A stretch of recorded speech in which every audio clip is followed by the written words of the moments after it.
Good morning, everyone. I'd like to welcome you to the Downtown Den. Today, I'm here with Carly Jones, Chief Executive of SIFA Fireside. So she's going to talk to us about SIFA, the support that's needed, and what easing lockdown is going to look like to some of our rough sleepers. So, Carly, thank you so much for joining me. Can you start us off by just explaining what SIFA is and the work that you do in Birmingham, please? Yep, SIFA Fireside is the main day centre service for people who are homeless and vulnerably housed in Birmingham. So primarily we support adults who are over the age of 25, mostly single or childless couples. And what we provide is a 5-day-a-week drop-in service which runs between 9 a.m. and 1 p.m. And that's a whole range of practical support and long-term support for people. So we do just under 40,000 meals a year for people, around 4,000 showers, things like that. But the real focus of the work that we do at SIFA Fireside is the long-term bit. So once we've got somebody that immediate support, we've alleviated their rough sleeping if they're in crisis, it's really then about trying to give somebody this sense of identity that exists outside their experience of homelessness. So they might see us for many years because they continue to be vulnerable. And what we do is put all of the mental health support in place, you know, access to employment opportunities. We've got some great partners that we work with in the city.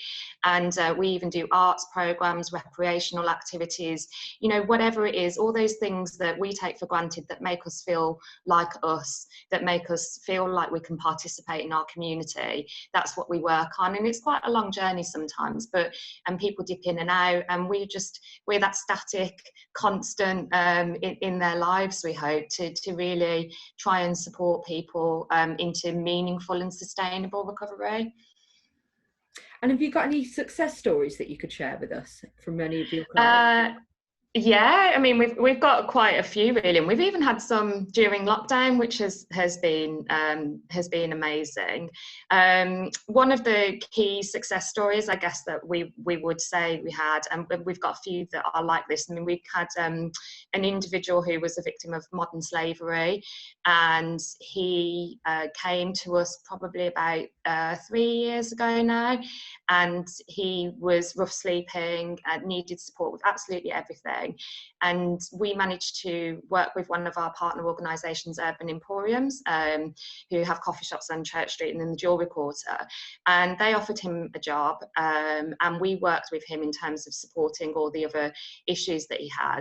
And now, probably about 2.5 years later, he's still in that employment, and they're looking at training him up to be a kitchen manager at that coffee shop. And obviously things are difficult at the moment, but we hope that's still on the table for him. And then we've got other clients that have actually been through our service that are now working in support roles themselves, so peer mentor type roles where they are directly helping people who are having those experiences that they've been through.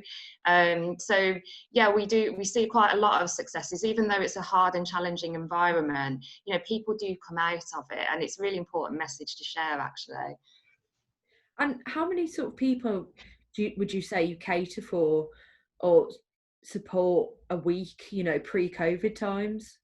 Well, it's hard to put a number on it in terms of on a weekly basis. I mean, we say about 140 to 160 people come through our doors every day. And the reason why we tend to use that figure is because people might come several times in a week, they might come once in a week. So on the individual numbers, we always kind of scratch our heads a little bit about tracking that. I mean, it's about 3,800 annually individuals that we are helping at SIFA.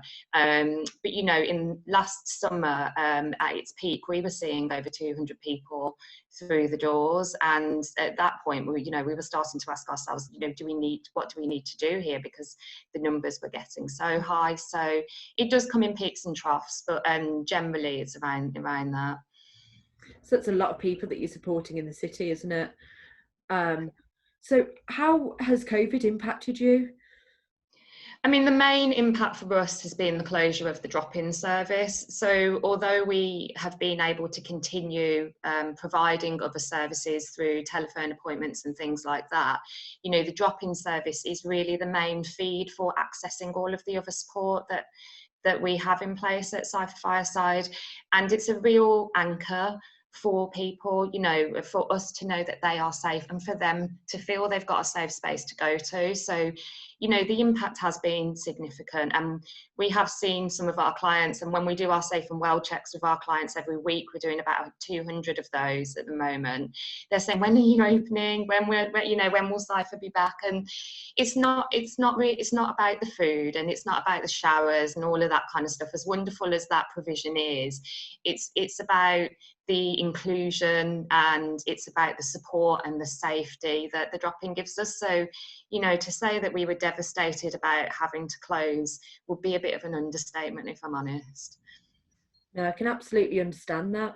And have you been affected by, have you had any sort of corporate sponsorship that, you know, might have been agreed before COVID that perhaps isn't going to come in anymore? Are you looking at those sorts of situations at the moment? Yeah, I mean, we had to kind of go back to the finances and really make some difficult decisions around what it might be looking like, because even before we went into lockdown, we started to see, understandably, a lot of our corporate partners were sort of withdrawing from corporate volunteering. Now, obviously, that gave us an indication of what was really on the cards. So it's kind of been double-edged in a way, because some of our corporate supporters, you know, they continue to be really, really committed and really on board and have been a fantastic support. You know, one corporate has actually just recently given us £20,000 donation. So it's a bit of both, but in the main, we understand that a lot of commercial sector organisations just are not able to, even though they want to at the moment, give us that support.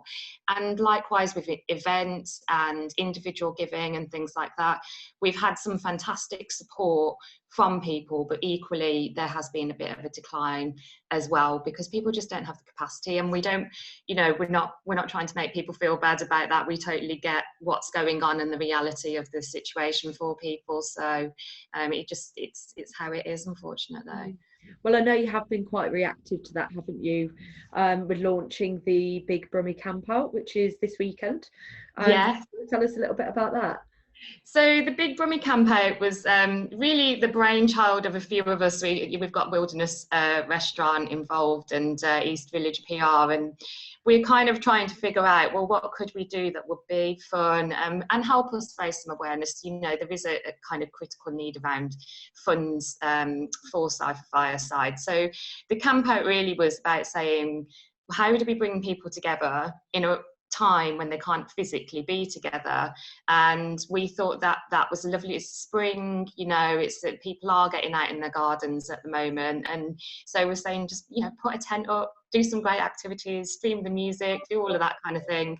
You know, it's a £5 donation. You get this amazing resource pack with the likes of Alex Claridge putting recipes in, and Think Tank putting their stargazing charts in, and all that kind of thing. So wonderful resources. And we just thought, you know, it's not a sleep out in the sense of, we're not trying to replicate the experience of rough sleeping. What we're trying to do is say, what makes all this stuff, it makes us feel good, and this is what makes home for us. It's not just having a bed and somewhere to sleep, it's doing this kind of thing, it's coming together, it's being able to share things with other people. That's what home is, and we want people to try and understand that, because a lot of our clients may be accommodated, but it doesn't mean that their loneliness has been alleviated, or that a lot of those complex underlying issues have gone away. So it's just reflecting on that a little bit as well. So I hope it's going to be a brilliant night. I'm really looking forward to it myself. How's the fundraising going for that so far? Fundraising has been amazing, actually.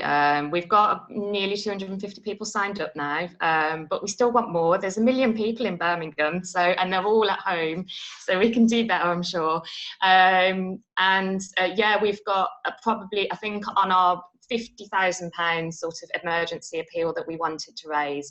We're very close to that target now, because people have just been absolutely amazingly generous. So, you know, although we continue to need people's support, because we know that potentially some of our toughest challenges are ahead of us, I think for services like SIFA Fireside, we have done really well, and we just owe a huge amount of thanks for everybody getting behind us. We kind of thought we might get left a little bit behind and fall into the shadows, and you know, that hasn't been the case. People have just absolutely pulled it out of the bag for SIFA Fireside, and we can't thank them enough. That's really nice to hear. People really have come together at the moment. So I just want to touch on, you were talking about that, you know, you do have challenges that you're going to face. What do you think, you know, easing of lockdown and post-COVID is going to look like for SIFA? I think some of our immediate challenges that we're looking at the moment, in fact, we've got the owners of Opus coming down to help us set up for social distancing in a couple of weeks, is that part, you know, we've got a big open space at SIFA Fireside, so there are practical challenges for us because we think that social distancing is going to have to remain in place for the foreseeable. So how do we, with 140 odd people coming into our service every day, how are we going to deal with that? How are we going to manage that? You know, the PPE implications for our volunteers that are going to be coming back, all of that kind of thing.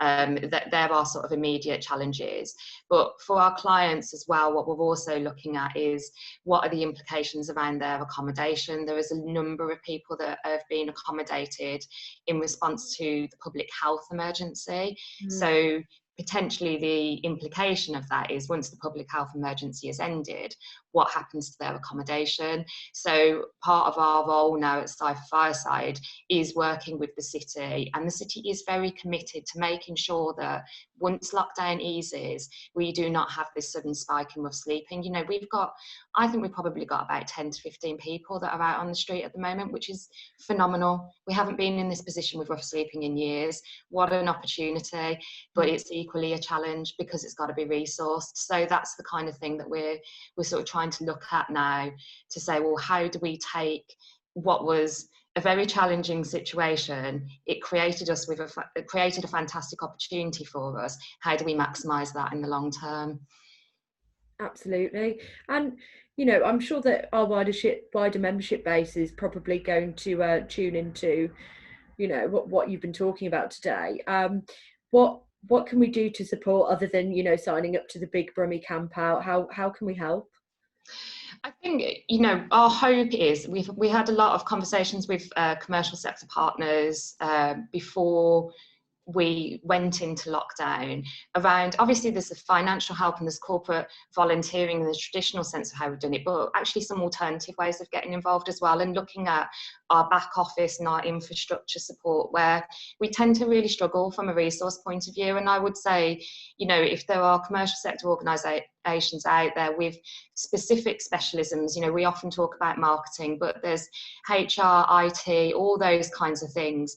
There's an offer really that can be made to an organisation like SIFA Fireside there, and we'd really love that discussion. And I think if businesses are struggling but still want to do something socially responsible, perhaps there's some of that pro bono work initially that could be done, that's not asking for, it's an investment in a different way, you know, and a different type of investment in us, and that is also hugely valuable. So I would say that kind of thing equally to the, yeah, we still want your money, and the volunteering in the kitchen and all of that kind of thing, and some of the influencing as well. You know, some of your members, Abby, have got fantastic networks, and you know, just reaching out to us to help us extend that. And SIFA Fireside, it packs a big punch for its size, but it is small, and there are a lot of your member organisations that have a much wider reach than we do. And I think just that offer to help us get that awareness out there. A lot of people still go, SIFA, what's that again? You know, so just that kind of thing would be absolutely amazing. Fabulous. Well, thank you so much for joining me in the Downtown Den.